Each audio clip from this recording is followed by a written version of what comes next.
السلام علیکم معزز ناظرین، اگر آپ ہمارے چینل میں نئے ہیں تو ہمارے چینل کو سبسکرائب کر دیں تاکہ ہر نئی آنے والی ویڈیو کا نوٹیفیکیشن آپ کو ملتا رہے۔ حضرت ام المؤمنین ام سلمہ رضی اللہ تعالیٰ عنہ سے روایت ہے کہ رسول صلی اللہ علیہ وسلم نے ارشاد فرمایا، تم پر عنقریب ایسے حکمران بنائے جائیں گے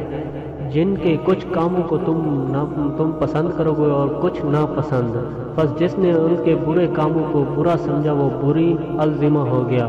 جس نے انکار کیا وہ سلامت رہا، لیکن وہ جو ان پر راضی ہو گیا اور ان کی اتباع کی وہ ہلاک ہو گیا۔ صحابہ کرام رضوان اللہ علیہم نے عرض کیا، یا رسول اللہ، کیا ہم ایسے حکمرانوں سے قتال نہ کریں؟ آپ صلی اللہ علیہ وسلم نے فرمایا،